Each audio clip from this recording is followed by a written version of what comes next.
ठरलं तर मग या मालिकेच्या येणाऱ्या भागात आपण एक जबरदस्त ट्विस्ट पाहणार आहोत। आता मधुभाऊंना जे काही अर्धमुर्ध सत्य समजलंय त्या अर्ध्यामुर्ध्या सत्याच्या वरती आता इकडे मधुभाऊ खूप मोठा खुलासा करणार आहेत। मधुभाऊंना आता प्रियावरती संशय आल्यावरती मधुभाऊंनी तिच्या तोंडून सत्य वदवून घेतलंय आणि चिडलेल्या साक्षीने रागारागात सगळं सत्य समोर आणलेलं आहे। मधुभाऊंनी परफेक्ट डाव रचत अर्जुनच्या समोर सत्य आणताच नक्की काय घडलंय आणि अर्जुनला सायलीच्या आईबाबांचं सत्य शोधण्यासाठी मधुभाऊंनी कसं कन्व्हिन्स केलंय, प्रिया तन्वी नाही हे सुद्धा सांगितलंय आणि तिच्या तोंडून वदवून घेतलंय आणि रविराजांच्या समोर सत्य आणलंय। नक्की मधुभाऊंनी काय केलं हे आपण पाहूयात। आता मधुभाऊ आश्रमात आलेले आहेत। कुसुम आणि मधुभाऊ हे दोघे जण बोलत असताना आता इकडे मधुभाऊ सांगतात सकाळीच सगळेजण ज्या वेळेला येऊन गेले त्यावेळेला सगळ्यांच्या तोंडामध्ये एकच गोष्ट होती आणि ती म्हणजे तन्वी इकडे राहिली आणि तन्वीच्या गोष्टी। पण या सगळ्यातून मला डाऊट यायला लागलेला आहे की आपली ही प्रिया आहे, ही तन्वी नाही आहे। यावरती कुसुम म्हणते मधुभाऊ तुम्हाला आता डाऊट येतोय पण मला याच्या आधीपासून डाऊट येत आहे होता। मधुभाऊ म्हणतात कुसुम आपल्याला एक काम करायला लागणार आहे, आपल्याला या खोट्या प्रियाचं सगळं सत्य समोर आणावं लागणार आहे। म्हणजे मुळातच ती किती खोटारडी आहे, तिने रविराजांना सुद्धा फसवलंय असं मला वाटतंय। पण जर का आपण सांगायला गेलो तर ना कुणीही आपल्यावरती विश्वास ठेवणार नाही। त्यासाठी मला जावईबापूंना विश्वासात घेतलं पाहिजे। काहीतरी गडबड आहे पण तू मला सांग की तुला का वाटलं की ती तन्वी नाहीये म्हणून। यावरती कुसुम सांगायला लागते मधुभाऊ अहो प्रतिमा आत्या आणि रविराज हे किती समंजस आहेत आणि तितकीच ती प्रिया हलकट आहे मला याच्यावरून वाटतंय। यावरती मधुभाऊ म्हणतात एवढंच नाहीये, मला अजून पण खूप मोठं सत्य समजलंय कारण ना ते दोघे जण आले होते, त्यांचं बोलणं ऐकलं ना त्यावरती ते दोघं जण सांगत होते की या तारखेला आपली तन्वी गेली। आणि खरं सांगू का आता एक काम करायचं आहे सगळ्यात महत्त्वाचं, तू ना जर का मला छोट्या तन्वीचा फोटो दिलास ना तर या प्रियाचं कारस्थान आपण फोडू शकतो असं म्हटल्यावरती कुसुम म्हणते तुम्ही काही काळजी करू नका, मी सुभेदारांच्या घरात जाऊन नक्कीच हे सगळं करू शकते।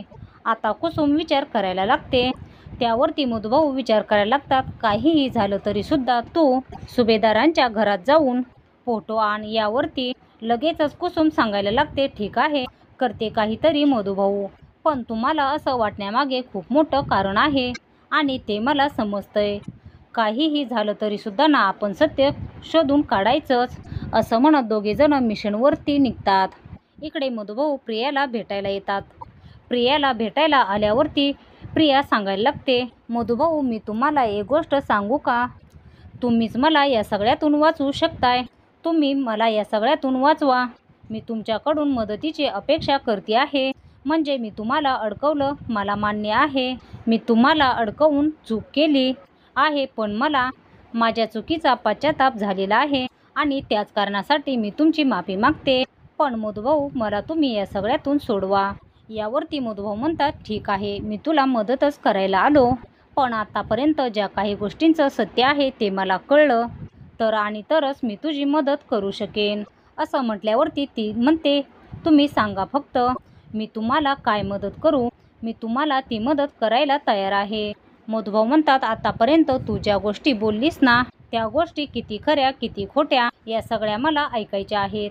मुळातच तू रविराजांच्या घरामध्ये घुसलीचच कशी।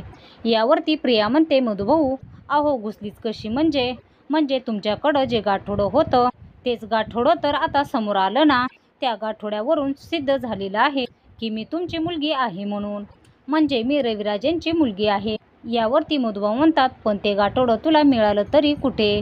प्रिया थोडीशी तप करायला लागते आणि प्रिया आता म्हणायला लागते मधुभाऊ कुठे म्हणजे काय, तुम्ही ठेवलेल्या ह्याच्यामध्येच। यावरती मधुभाऊ म्हणतात पण हे गाठोडं तुझं आहे हे तुला कसं कळलं, म्हणजे मुळातच मी असं कोणाला सांगून ठेवलेलं नाहीये की हे गाठोडं अमक्याचं हे गाठोडं तमक्याचं। यावरती प्रिया म्हणते त्यात माझं नाव होतं। मधुभाऊंना ही सगळी माहिती खूप संशयास्पद वाटते। मधुभाऊ आता तिच्याकडून जी माहिती काढता येईल ती माहिती काढतात आणि त्यावरती प्रिया आता मधुभाऊंना सांगते, मधुभाऊ तुम्ही जसं म्हणाल तसं मी वागायला तयार आहे. मी तुमचे पाय धरते, पण मला या सगळ्यातून बाहेर काढा. या सगळ्यातून बाहेर काढून तुम्ही जर का केस मागे घेतली तर मला माफी होईल. मधुभाऊ म्हणतात, ठीक आहे, पण मी विचारलेल्या प्रश्नांची योग्य उत्तरं दिलीस तर तुला नक्कीच मी केस मागे घेईन. प्रिया विचार करायला लागते. काहीही झालं तरी सुद्धा मधुभाऊंना मी सगळं सत्य सांगेन. मधुभाऊ म्हणतात, मी उद्या येतो. उद्या मला सगळं सत्य सांग. मधुभाऊ अर्जुनला बोलवतात. अर्जुनच्या हाती तो लिफाफा देतात. अर्जुनला म्हणतात, खरं सांगू का? खरं तर आपल्या आश्रमातले जे काही आत्ता डॉक्युमेंट्स आहेत, मुळातच ते डॉक्युमेंट्स कुणाला आणि कधीही त्या फायली कुणाला आणि कधीही दिले जात नाहीत. मग जर का ह्या फायली कुणाला दिले जात नाहीत तर या सगळ्यामध्ये तुम्ही सांगा, प्रिया मी नसताना बरोबर तिचं गाठोडं घेऊन गेली कशी? यावरती अर्जुन म्हणायला लागतो, यामधलं मला काहीच माहीत नाहीये, कारण ती घरी आली आणि DNA टेस्ट केल्या. यावरती मधुभाऊ सांगायला लागतात, नाही, हे सगळं खोटारडेपणाचं लक्षण आहे. मी तुम्हाला जे सांगतोय ते ऐका जावई बापू. उद्या तिला मी बरोबर ट्रॅपमध्ये अडकवलंय. तुम्ही तिला एकदा जाऊन भेटा आणि मधुभाऊ तुझी सुटका करतात असं जर का तुम्ही तिला सांगितलं तर नक्कीच या मॅटरमध्ये आपल्याला मदत होईल. त्यानंतर लगेचच मधुभाऊ सांगायला लागतात, मुळातच मी सगळे कागदपत्र शोधून काढलेले आहेत. या कागदपत्राच्या मध्ये आता काही गोष्टींचे खुलासे, यामध्ये प्रियाचा काही संबंधच नाहीये. खरं सांगायचं तर तिचं वय बघता, ती ज्या ठिकाणी सापडली बघता, आणि हे सगळं मला नाही वाटत की ती तुमची तन्वी असू शकते. मुळातच या सगळ्यामध्ये आता काही गोष्टी अशा आहेत ना, मला नाही वाटत की ती तुमची तन्वी असू शकते. मुळातच अर्जुन म्हणतो, ठीक आहे, तुमच्या गोष्टी नक्कीच खऱ्या असू शकतात. तुम्ही अशी कोणती तरी खूण सांगू शकता का की खुणेचा संबंध प्रियाशी आहे? त्यावरती मधुभाऊ म्हणतात, मुळातच प्रियाच्या अंगावरती कोणतीही खूण नाही. तर अर्जुन सांगायला लागतो, अहो तिच्या पायावरती तुळशीपत्र आहे, हे मला समजलंय, आणि हे तुळशीपत्र तिच्या पायावरती असल्यामुळे रविराज काकांनी आपली मुलगी म्हणून स्वीकारलंय. असं म्हटल्यावरती मधुभाऊ म्हणतात, संपलं, इथे सगळं संपलं. अर्जुन म्हणतो, म्हणजे काय? यावरती मधुभाऊ म्हणतात, मला संशय खरा ठरला. यावरती अर्जुन म्हणतो, मला नाही कळलं मधुभाऊ, काय बोलताय तुम्ही? कशाबद्दल बोलताय तुम्ही? यावरती मधुभाऊ सांगायला लागतात, जावई बापू, खूप मोठी गोष्ट घडलेली आहे. मुळातच या सगळ्यामध्ये तुमची प्रिया तन्वी नाहीये, तर सायली ही तन्वी आहे. सायलीच्या पायावरती जन्मखूण आहे. अर्जुन म्हणतो, मुळातच मी आणि चैतन्य दोघांनी मिळून ज्या वेळेला ठरवलं होतं की या सगळ्यामध्ये तिची जन्मखूण खरी आहे की खोटी आहे हे शोधायचं, तेव्हा एकदा आमच्याकडे अशी गोष्ट आली होती. एकदा अशी गोष्ट आम्हाला समजली होती की खरंच तिच्या पायावरती ती खूण नाही, नंतर तिच्या पायावरची खूण आली होती. मधुभाऊ म्हणतात, काहीतरी गडबड आहे. जावई बापू, उद्या मी जाताना रेकॉर्डर घेऊन जाणार आहे. तुम्ही काहीच काळजी करू नका. मी ते रेकॉर्डर घेऊन तिकडे जाणार आणि त्यानंतर ती जे काही बोलते ते रेकॉर्ड करणार. पण तोपर्यंत तुम्ही तिला या सगळ्यामध्ये विश्वास द्या की काहीही झालं तरी सुद्धा मी जर का केस मागे घेतली तर ती सुटू शकते. मग स्वतःच्या सुटकेसाठी ती काहीही करेल. ती कोणालाही पायदळी तुडवू शकते. अर्जुन म्हणतो, ठीक आहे, पण सायली तन्वी? यावरती आता अर्जुनला रडू कोसळतं. मधुभाऊ म्हणतात, हो. अर्जुन म्हणतो, प्रत्येक वेळेला आम्ही विचार करत होतो की काहीही झालं तरी सुद्धा सायलीच्या अंगातले गुण प्रतिमा त्याच्या अंगात आहेत, पण काहीच कळत नव्हतं त्यावेळेला खरं काय खोटं काय. पण आता तुम्ही म्हणताय तर मला विश्वास बसतोय.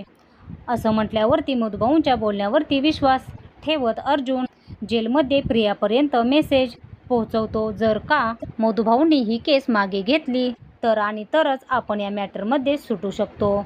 मग ती विचार करते, जाऊ दे, मी एक काम करते, मी या सगळ्यामध्ये मधुभाऊंनाच हाताशी धरून ही केस मी आता मागे घेते, म्हणजे मुळातच मी खरी तन्वी नाहीये हे सांगितल्यावरती आणि खरी तन्वी कोण आहे या आशेने मधुभाऊ खरंच मला यातून सोडवतील आणि केस मागे घेतील. त्यानंतर मी इकडून सुटेन आणि त्यानंतर आणि मला बाकीचं आयुष्य चांगलं जगता येईल. नको ते प्रॉपर्टी, नको ते काही, असं ती विचार करते. मग मधुभाऊ दुसऱ्या दिवशी येतात. तोपर्यंत अर्जुनने फोन करून काही गोष्टी रविराज यांना सांगितलेल्या असतात की मधुभाऊ जेव्हा गेले होते तेव्हा तन्वीने त्यांना सांगितलेलं आहे की मी तुम्हाला काही गोष्टी सांगेन, ज्यामुळे आता खूप मोठे खुलासे होणार आहेत. मधुभाऊंना संशय आहे की प्रिया ही तन्वी नाहीच आहे. मग आता ज्या वेळेला रविराज इकडे प्रतिमाच्या इथे येतात तेव्हा ती म्हणते, काय झालं, तुम्ही काय इतके उदास आहात? रविराज म्हणतात, खरंच गोष्टी कोणत्या थराला चालल्यात मला काही कळत नाहीये प्रतिमा.